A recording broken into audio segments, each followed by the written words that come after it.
Ed Royce, California, Republican. Jason Chaffetz, Republican from Utah. Gentlemen, good morning to both of you. I know you guys aren't brothers based on what I'm seeing here in the camera. Congressman Chaffetz. We're good. We're good. That was all sarcasm, guys. But seriously, I know. Congressman Chaffetz, you would not have voted for Plan B anyway, would you?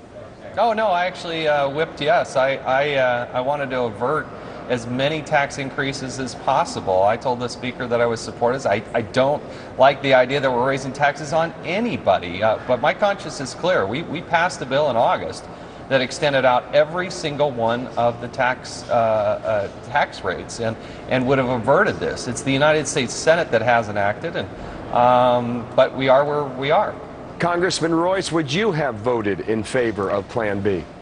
Yes, and I will share with you why. We face a situation on January 1 where every single American taxpayer is going to see their taxes go up, and especially when you consider the AMT.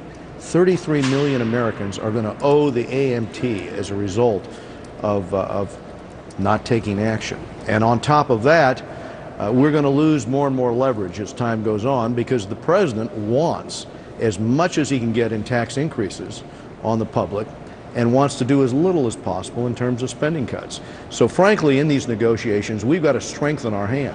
And so what we're trying to do, we were trying to protect the dividends tax rate. In this measure that we were going to pass out, the top dividends rate would be 20% instead of the president's 39.6%, which is what he champions.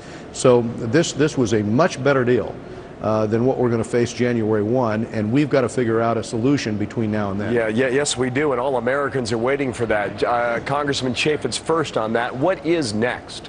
How do we find a way out of this with 10 or 11 days on the calendar? Well, look, the reality is the current law, if we do nothing, January 1st, every single American will get a massive, massive tax increase, and that's what we were trying to avert. Now, the president and Harry Reid actually have to produce something. They've been way full of rhetoric. There's a lot of talk. I've been here 4 years in this Congress. The United States Senate has never passed a budget.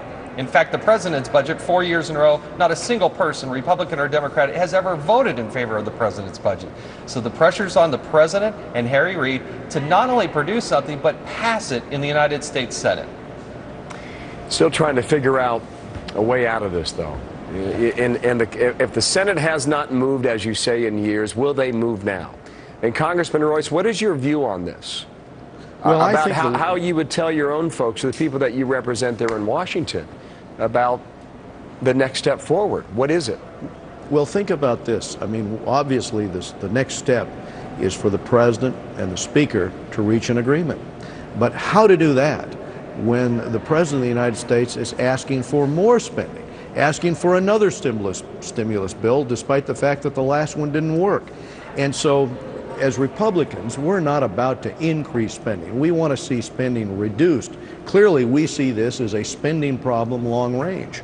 And so our hope is that as we get closer to that fiscal cliff, we can get the president to come our way. We can get this compromise that will keep the taxes from going up and at the same time will hopefully address some of the long-term entitlement and on those points, Congressman, necessary. As you try and move through that, what is the danger to the economy in the meantime? Well, as you can imagine, on January 1st, if we saw the types of spending increase, tax increases that would hit this economy that the president is supportive of, we would go back into recession. So it's essential that we, to some degree, bend this curve away from the massive tax increases that the Democrats would like to see. Okay, just one more point to Congressman Chaffetz. What Speaker Boehner just said a few moments ago seemed like the White House was not even offering one-to-one, meaning revenue to spending. But what the president said the other day is that he's 2-to-1 or 2.5-to-1. What is it?